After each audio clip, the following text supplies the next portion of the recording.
Hello, friends. It's Chapo. who don't make six figures to securely live in a city. I'm like, man, like I think it's among the groups of people who do make six figures are finding out that that's six figures. Like they still feel squeezed as hell, and they're getting Right. priced out of places like San Francisco and Manhattan or Brooklyn.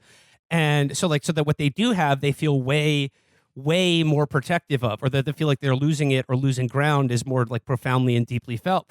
And yeah, like if you're like work for Chesa or supported the campaign, you can point that like violent crime actually fell during his tenure as DA of San Francisco. But like for the people like whether it's a media created reality or not, like it's a reality that exists in people's heads. And like I don't know what the fucking answer to that is. Because like when you have like sure, it's a well-funded propaganda campaign to convince everyone across the country that every city is like a lawless hellhole, and like obviously the cruelty and sadism and all that, and the lying is all there. But like, yeah, like the vibes make it so that everyone just feels fucked up and afraid all the time, and it's hard to really gauge like what a kind of I don't know any rational political campaign could do to I don't know You have counteract to that. do things that local officials can't do, like build fucking housing in large amounts and give people it, which you couldn't do even if you could do it, because you are undermining like a fundamental social contract that is crucial in like maintaining literal like the actual capitalist system. Like you have to have homelessness. You have to have the possibility of losing your citizenship in any meaningful sense, no longer Yeah. being a person like other people. If you don't have a job, that can't go away.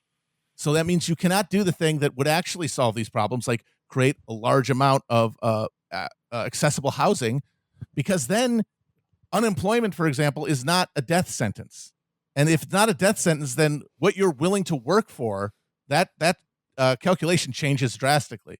I mean, we're already on the verge of the Fed triggering a recession on purpose to discipline the labor market as it stands. They're sure as hell not going to get rid of the disciplinary mechanism of the existence of homeless people. But the problem is we're now reaching this contradiction in these cities, where yes, the maintenance of the system in general requires homelessness. And if you have a situation where real estate is the only real source of value anymore in these cities, then that's going to only jack up costs, and it's going to only keep kicking people out of their homes. It's only going to increase homelessness.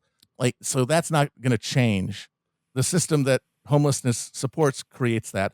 But that means there's a bunch of people with a lot of money who actually do vote in every election and actually do influence and determine the course of municipal politics, who are sick of seeing homeless people all the time.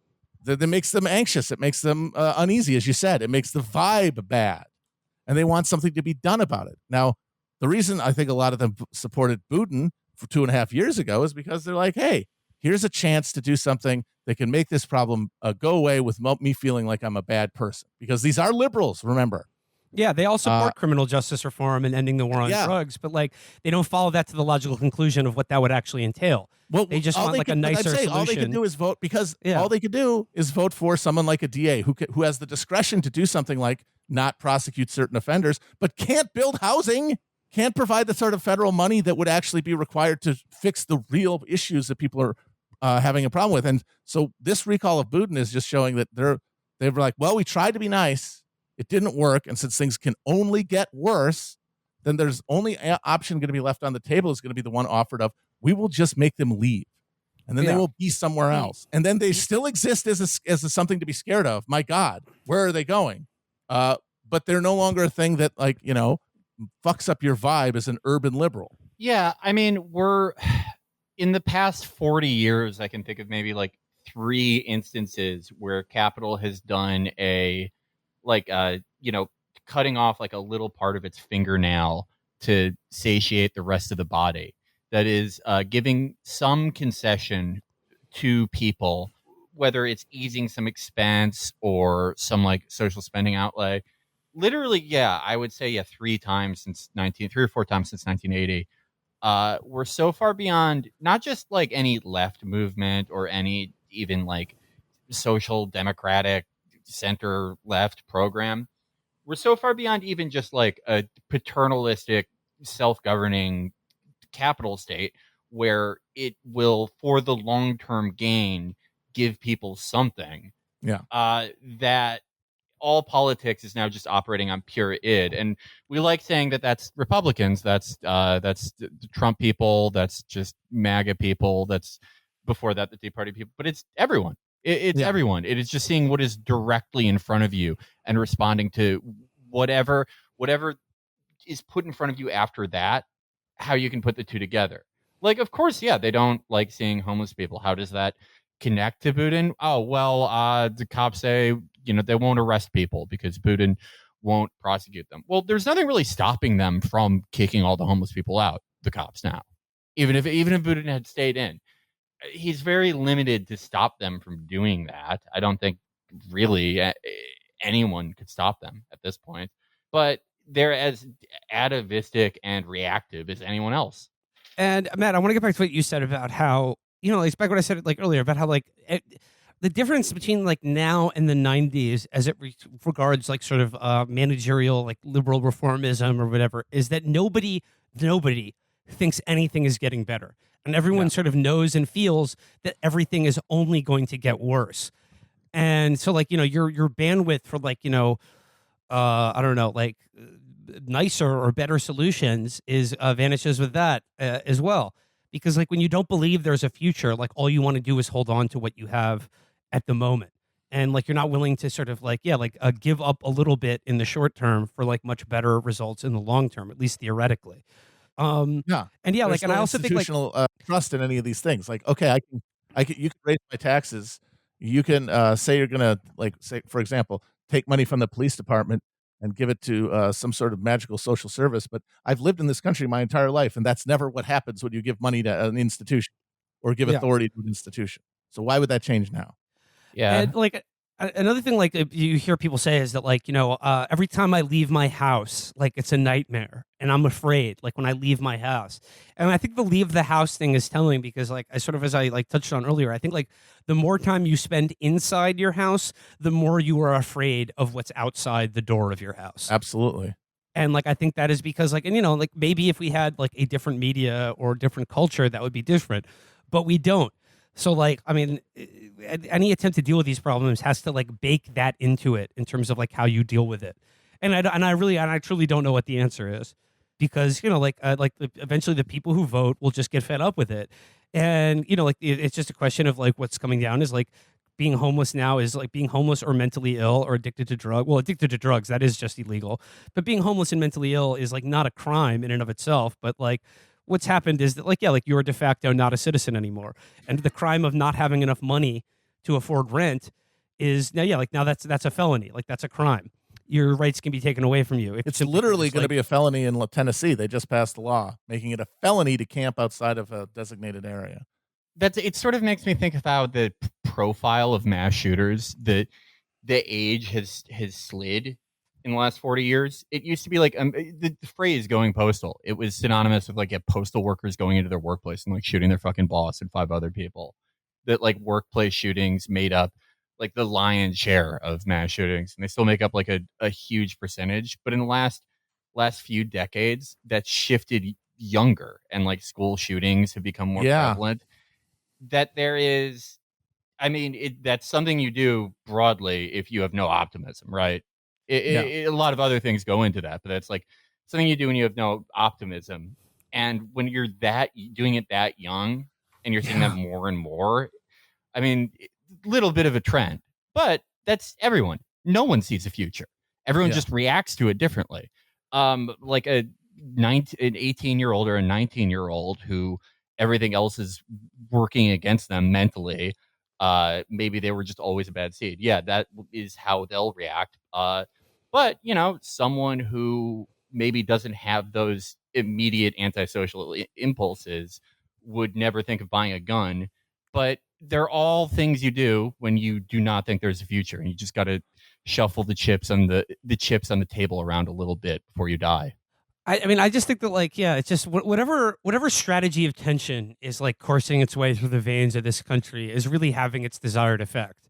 And I think we're seeing that now. It's just like the nihilism and just like distrust of everyone and just hatred for just everyone around you. The hatred and fear that's just coursing through the veins of this country right now is I mean, it's indescribable. It's really frightening, and like and I think because like in order to like our friend Jacob Bacharach made this point where it's just like in order to advance the onslaught or just the advance of the cultural right, liberals are just going to choose like the smallest groups possible and just throw them to the wolves, starting with the unhoused or trans people.